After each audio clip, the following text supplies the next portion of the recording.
Tratar bíblicamente con temor, miedo y cobardía. Muchas personas tienen temor a la muerte. Muchas personas no saben cómo responder cuando se les fallece un ser querido, cónyuge, padre, hijo u otro miembro de la familia.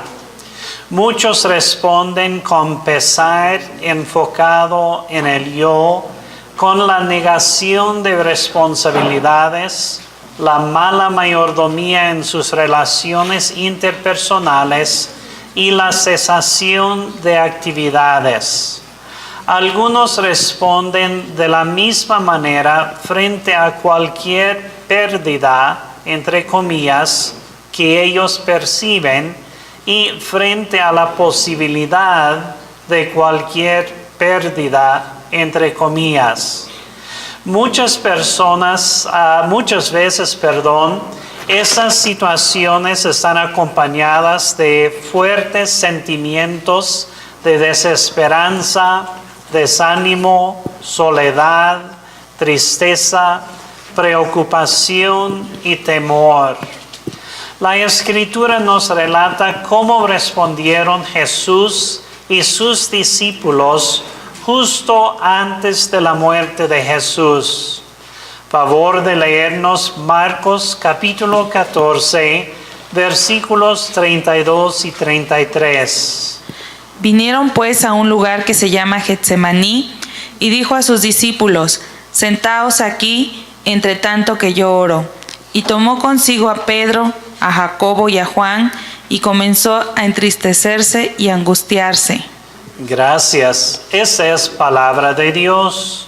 Según el versículo 33, ¿qué clase de problema se evidencia? Tristeza y angustia. Correcto. Tristeza, desesperanza, temor y angustia. Jesús y los discípulos se encontraron en una situación difícil frente a la inminente muerte de Jesús. En medio de la tristeza y temor, Jesús dijo a los discípulos cómo debían responder. Favor de leernos sus instrucciones en Marcos capítulo 14 y la última frase del versículo 34. Quedaos aquí y velad. Correcto. La palabra velad es una palabra que indica acción con aplicación y decisión para estar alertas a los peligros de ser tentados a pecar. Luego observamos en los siguientes versículos que Jesús practicó la vida disciplinada cuando usó por lo menos 1 hora para orar, a pesar de los sentimientos profundos de tristeza y temor. Favor de leernos cómo respondieron los discípulos en Marcos capítulo 14, versículo 37. Vino luego y los halló durmiendo, y dijo a Pedro: Simón, ¿duermes? ¿No has podido velar 1 hora? Gracias. Lamentablemente los discípulos practicaron la negación de responsabilidades y la cesación total de actividades. Se durmieron en vez de velar. Favor de leernos las instrucciones de Jesús a los discípulos en Marcos capítulo 14 y la primera frase del versículo 38. Velad y orad para que no entréis en tentación.